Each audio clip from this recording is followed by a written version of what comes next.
All right, hey, what's up, everybody? Mike Lindsley back with you here from the Brewerton Diner. Cannot say enough about this place. I'm getting ready to eat a Reuben with those homemade chips here.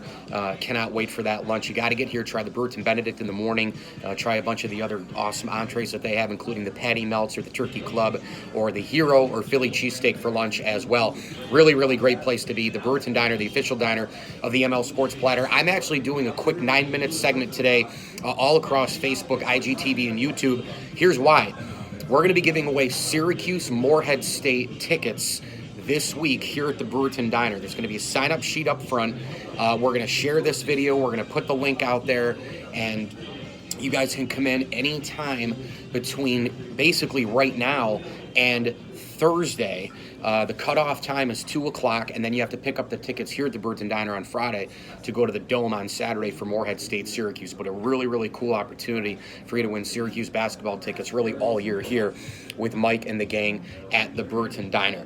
All right, here's the big thing here with Syracuse basketball. We're going to concentrate a little bit here on Syracuse, and I'm going to give you a little bit of an off-cue couple of minutes to close this thing with a couple of teams and some players and coaches and some storylines I'm looking forward to watching as we embark on another college hoop season. Tomorrow night's going to be unbelievable. Duke, Kentucky, Michigan State, all these teams are playing tomorrow night. It's going to be absolutely positively through the roof.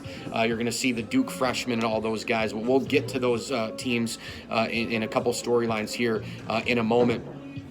The flat-out reality with Syracuse, they start the season tomorrow night against Eastern Washington. If you're looking for something at this particular juncture, I think what you have to see is just rolling the ball out and playing against competition. It takes a couple of games to kind of get that feeling going that you're actually not practicing, you're not playing against your own teammates. This is the real deal. This is the regular season.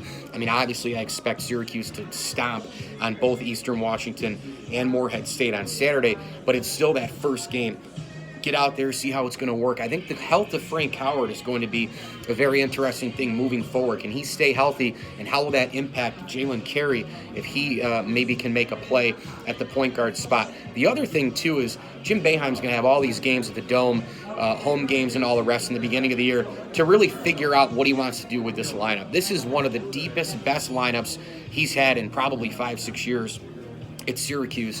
When you think about all the different weapons that they have to offer, they have a ton of different options in terms of shooters. They can play Tyus Battle on the ball, off the ball, point guard, shooting guard, etc. You can play Oshae Brissett at multiple forward positions. Pascal Chukwu is for sure the center, no questions asked. And then you can move people around. Marek Dolezaj, you got guys coming off the bench. How much time does Buddy Boeheim get in these games as well? I think he probably gets a ton of game time. I would love to see it.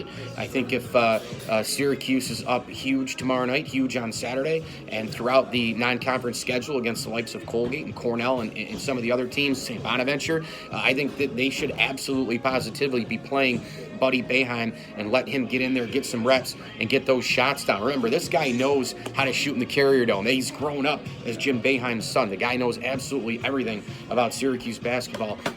He knows what the shot angles are. He knows the depth perspective, perception. He knows the cavernous dome. I mean, he knows the whole deal. So, but I would love to see Buddy get in there. I just love the fact that Syracuse has so many different shooters. I mean, I was so tired years ago that it was just Trevor Cooney, or it was just Andy Routens, or it was just somebody else. And they now have multiple shooters, guys who can hit the three-point shot from outside. Tyus Battle can do it. Buddy Boeheim can do it. Jalen Carey's going to be able to do it. Oshae Brissett can do it on occasion. So there's a lot of guys. Elijah Hughes can do it. So there's a lot of good feelings, I think, around the Syracuse basketball program this year as we get ready for their season. But to me, what to look for? First couple games, roll the ball out and see how they compete right off the get-go, because it's the first game of the year. And I have to say, you know, you're competing right off the get-go. You're not against you're not against your teammates in practice. You're not scrimmaging now. This is a real deal Holyfield game. Come out and go play your brand of basketball. They're deep, they're long, they're talented. They have shooters, they have youth, they have veterans. Super pumped for Syracuse basketball this year. Meantime, a couple of other storylines here as we are from the Brewerton Diner doing this video. when you look at some storylines, I think number one is look at all the coaches in new places. Chris Mack is at Louisville. Tom Crean is at Georgia. When you look at the new faces in new places sort of thing, it's going to be intriguing to see how they're going to work. Louisville, I think, will be pretty decent this year. They might even be a tournament team, but next year they're getting the number one class according to ESPN.com for 2019. But you think of new coaches in new places, new faces, new places. I think Louisville's going to be very dangerous again because I think Chris Mack is a hell of a coach. Followed him a lot at Xavier. And Tom Crean knows what he's doing. I thought he got a raw deal at Indiana. I think this guy belongs in coaching. I think he's super well spoken. He's a great recruiter. I think Tom Crean belongs in college basketball. In the meantime, the players I'm looking forward to watching, good Lord.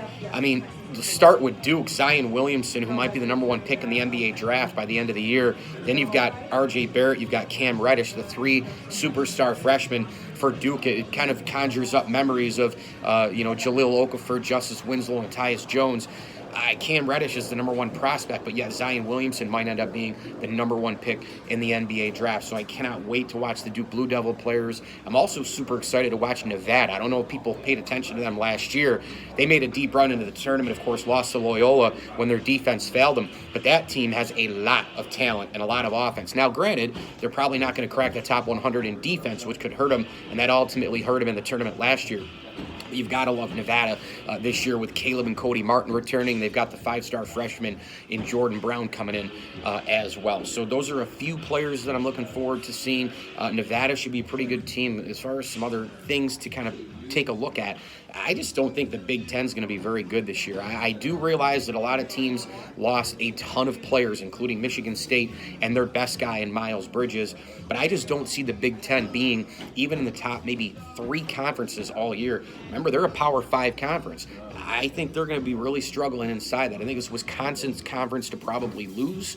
Ethan Happ is back. He's the latest college basketball player who I feel like has been in the game for like 15 years. Remember Ryan Arcidiacono with Villanova?